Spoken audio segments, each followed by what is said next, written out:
Hello and welcome back to my channel Resham Fatima. तो आज है एपिसोड 2 ऑफ लर्न विद रेशम। तो आज का हमारा टॉपिक है polygamy, basically polygamy in India. जो हमारी अभी एक वेब सीरीज आई है मेड इन हेवन सीजन 2, उसका एक एपिसोड स्पेशली फोकस कर रहा है पॉलीगैमी पे। But the problem with that episode is it is stereotyping Muslims.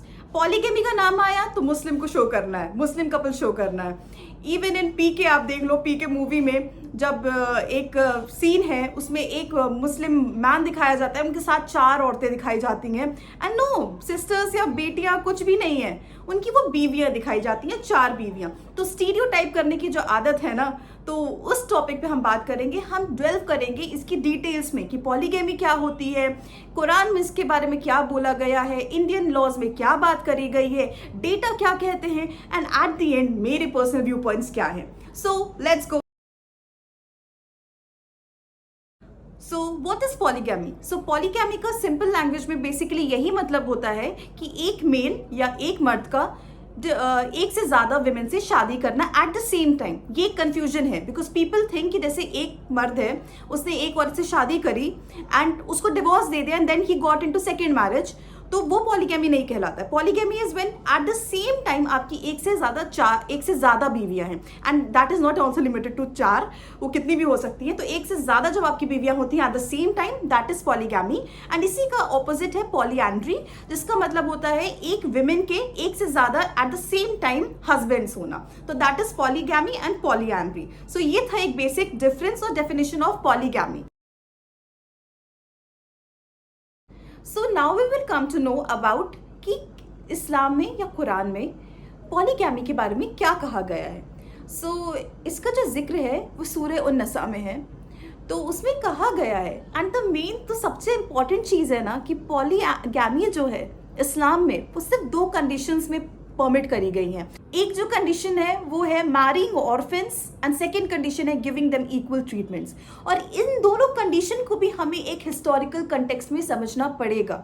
Historical context ये है कि उस टाइम पे बहुत वॉर्स होती थी एंड उन वॉर्स में क्या होता था, बहुत सारे मेल्स जाते थे वॉर्स पे, तो मेल्स की डेथ हो जाती थी, तो बहुत सारे विमेन और बच्चे अनाथ हो जाते थे।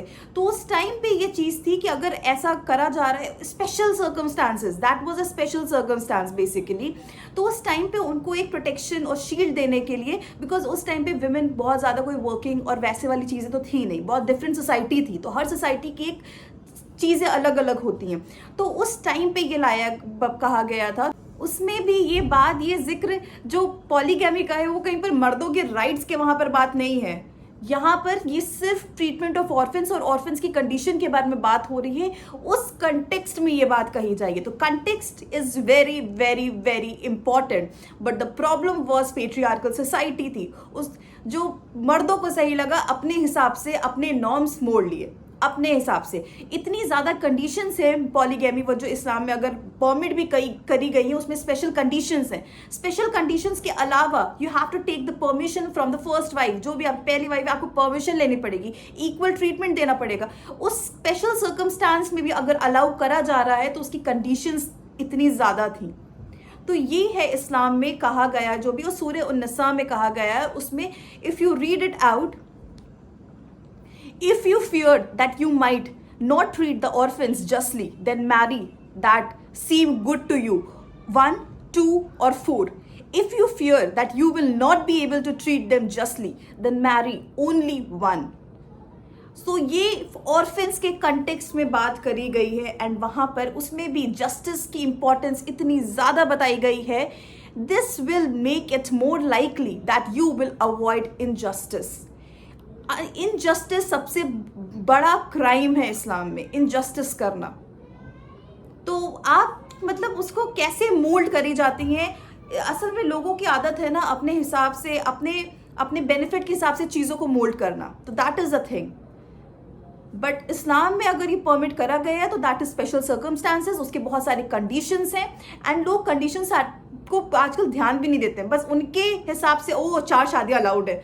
आजकल इतना ज़्यादा, एक तो लोग पढ़ते नहीं है, उस बारे में जानते भी नहीं है, बस अरे तुम्हारे इस्लाम में तो 4 शादियां अलाउड है, तुम्हारे में तो 4 शादियां अलाउड। अरे उसके कंटेक्स्ट देखो, उसका कंडीशंस देखो, that is also very important. बिना कंटेक्स्ट की कोई बात की वैल्यू नहीं होती है, और कंडीशंस हैं उसकी। Now we will talk about polygamy in India, और डेटा क्या कहता है, सबसे इंपॉर्टेंट बात। Except for the Muslim personal law, सारे लॉज में प्रोहिबिट करा गया है बाइगेमी या पॉलीगेमी, बट ओनली इसमें अलाउड है मुस्लिम में। एंड उसके आपको कंडीशंस मैंने इससे पहले बता दिए हैं कि क्या कंडीशंस होते हैं एंड किस कंटेक्स्ट में वो बातें कही गई।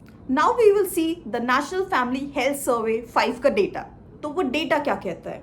तो ये डेटा ये कहता है कि मुस्लिम्स में 1.9% people do by polygamy, Hindus में 1.3% people do polygamy in spite of the prohibition. Christians में 2.1% people do the polygamy. Sikh में 0.5% do people do the polygamy, and Buddhist में 1.3% people do the polygamy.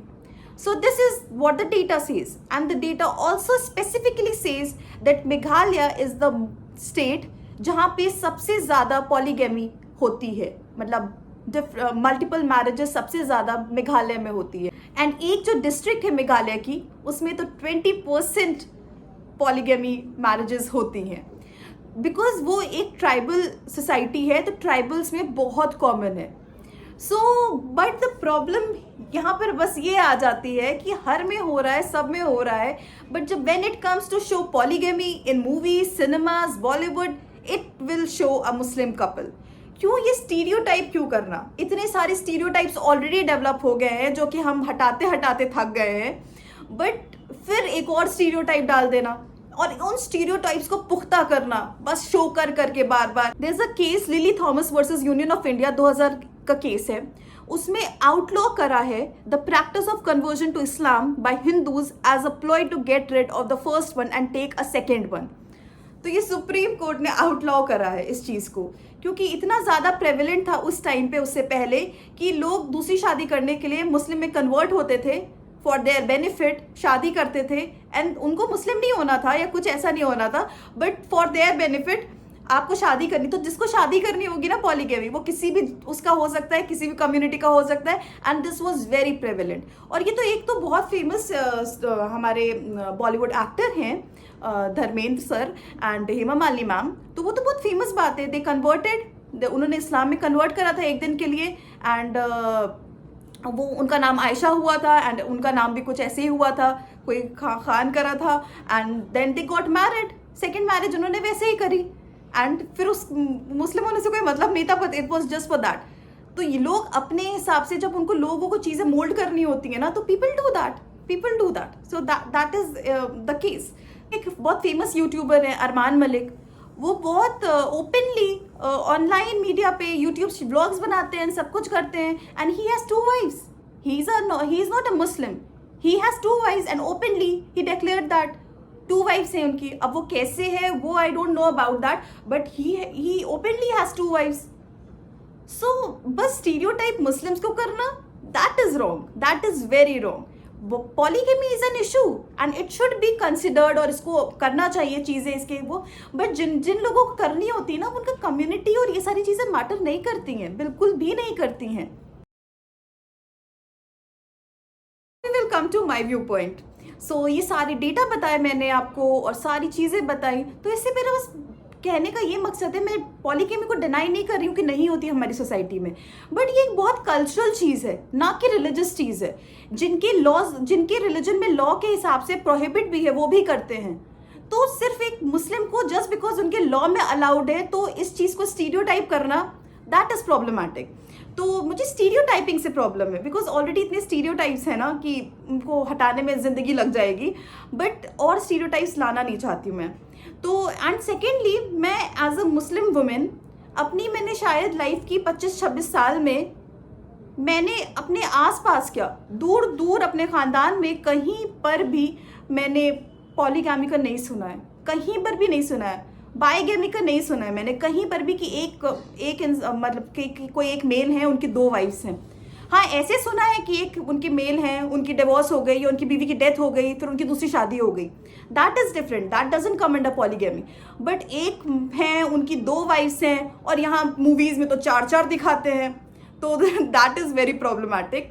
तो क्योंकि ये बहुत एक स्टूपिड नुआंस बना हुआ है कि 4 बीवियां लेके घूमते हैं, तो दैट इज़ रॉन्ग। और मैंने तो मैं एज अ मुस्लिम वुमेन मतलब सब्सटैंशिएट करती हूँ उस चीज़ को। मैंने दूर दूर तक मैंने सिर्फ मूवीज़ में देखा है और कहीं नहीं देखा है। हाँ, यहाँ ये यूट्यूब पे जो 2 बीवियाँ लेके हैं लोग हैं, या कुछ बॉलीवुड कपल्स हैं, कुछ जो केसेस हैं जो बहुत ओपन केसेस हैं, उसके अलावा मैंने रियल लाइफ में अपने ऐसे कभी नहीं देखा। एंड सेकेंडली, मुस्लिम वुमेन को इतने राइट्स हैं ना इस्लाम में, इतने ज़्यादा राइट्स हैं। अगर आजकल कोई निकाह करने जा भी रहा है, कुछ करने मतलब किसी को निकाह करना है, and that women doesn't want कि उसका हस्बैंड इन फ्यूचर दूसरी शादी या मैरिज करे। पहली बात तो पहली बीवी के परमिशन के बिना नहीं हो सकती है, एंड उसके कंडीशंस हैं। But still if she wants a protection, तो सबसे पहली बात है जो निकाहनामा होता है उसमें आप कुछ भी लिखवा सकते हैं, अपनी कंडीशंस लिखवा सकते हैं। तो why don't Muslim women go for कि आप दूसरी शादी या तीसरी शादी, अब मेरे अलावा जब तक मैं जिंदा हूँ आप डिवोर्स करे बिना दूसरी शादी नहीं कर सकते। तो मुस्लिम वुमेन को तो इतनी राइट्स हैं, अपने हुकूक पता ही नहीं है असल में लोगों को, तो गो फॉर दैट। निकाह कर रहे हैं तो आप लिखवाइए, भले ही आपको कितना भरोसा हो, बट अपने इंसान को कभी कभी ना चीजें करने के लिए करनी पड़ती हैं। तो जस्ट डू इट, लिखवाइए, करवाइए। कहीं पे तो चीजें चेंज, क्योंकि जो स्टीरियोटाइप्स डेवलप करे जाते हैं ना, तो हमें वो स्टीरियोटाइप्स तोड़ने पड़ते हैं अपने एग्जाम्पल्स देके, चीजें करके। भले ही हमारे में नहीं हो रही होती, बट स्टिल हम भी तब भी करेंगे ये चीजें, ताकि ये जो स्टीरियोटाइप्स बनाए जा रहे हैं ना, इनको हम ब्रेक करेंगे। So that's it for today's vlog. I hope you people like my channel. So like, share and subscribe to my channel. So next week मिलते हैं हम किसी नए एपिसोड के साथ. So that's it for today's Learn with Resham.